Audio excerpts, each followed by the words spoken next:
The studio lights were already hot when Blake Shelton took his seat at the long table, boots planted, smile easy but eyes alert. The chatter flowed fast, laughter, applause, a playful jab about country music stereotypes, and then Joy Behar leaned forward with a grin that sharpened into something else. The question came light, almost teasing, but there was an edge tucked beneath it, like a hook hidden in velvet. "So, Blake," Joy said, tapping her card with a pen, "do you ever worry that the kind of America you sing about doesn't really exist anymore?" A ripple moved through the audience. Blake chuckled, the kind of laugh he'd perfected over years of interviews. "Well, Joy," he said, drawl relaxed, "I sing about people. They still exist last time I checked." The crowd laughed, a soft wave of approval. Whoopi leaned back, amused. Sonny raised an eyebrow, curious. For a moment, it felt like the usual sparring, celebrity banter polished for daytime TV. But Joy didn't let go. "People, sure," she replied. "But there's a difference between celebrating people and clinging to nostalgia that ignores reality." Blake tilted his head. "I don't think loving where you're from means ignoring reality. It just means you care." Joy smiled again, but this time it didn't reach her eyes. "Some would say it means refusing to move forward." The temperature in the room shifted. The band stopped riffing between comments. The applause sign flickered but stayed dark. Blake's smile faded a notch. He leaned closer to the table, voice still calm, but firmer now. "Moving forward doesn't mean erasing what got you here," he said. "And it doesn't mean talking down to folks who live differently than you do." A murmur rolled through the audience.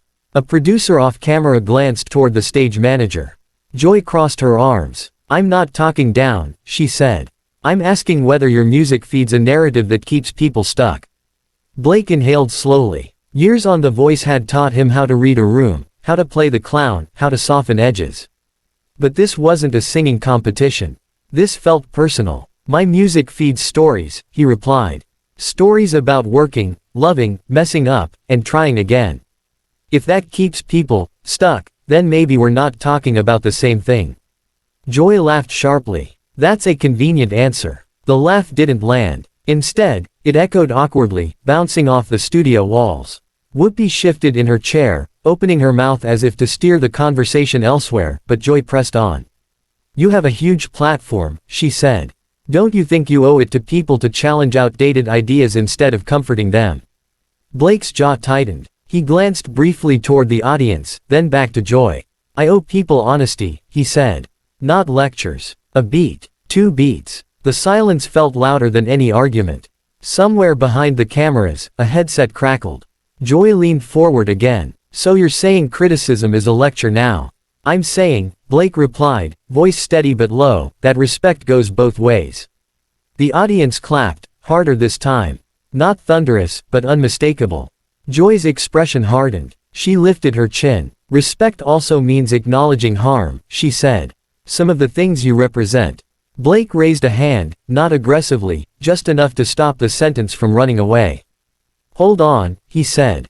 "You don't get to decide what I represent without listening to me." Gasps fluttered through the crowd.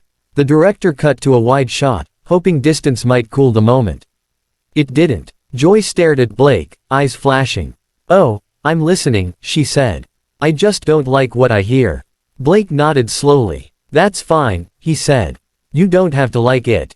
But you don't get to paint me, or the people I sing about, as the problem just because we don't fit your worldview."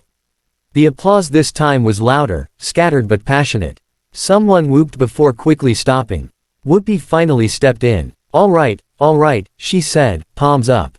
"Let's take a breath." But Joy wasn't finished. "This isn't about worldviews," she snapped. "It's about accountability." Blake leaned back in his chair, exhaling through his nose. When he spoke again, the humor was gone. "I've spent my whole career being accountable," he said. "To my fans, my band, my family. What I won't do is sit here and be talked down to like I'm some cartoon." Joy scoffed. "No one called you a cartoon. You didn't have to," Blake replied. The room buzzed. The producer's voice came through the host's earpieces, quiet but urgent. "Wrap it up. Redirect." But live television had a momentum of its own. Joy stood slightly, adjusting her jacket. "If you can't handle tough questions," she said, "maybe this isn't the right couch for you." There it was. The line, sharp and unmistakable.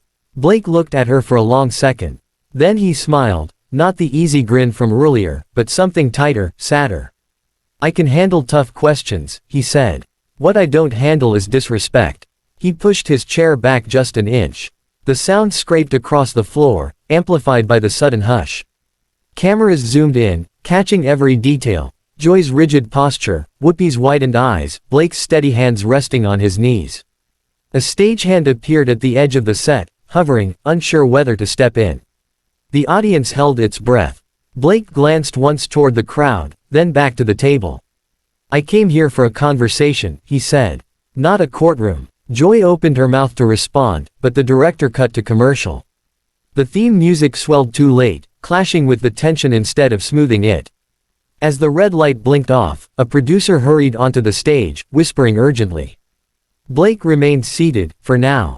But everyone in the room could feel it. Something had cracked, and whatever came next wasn't going to be brushed off with a joke.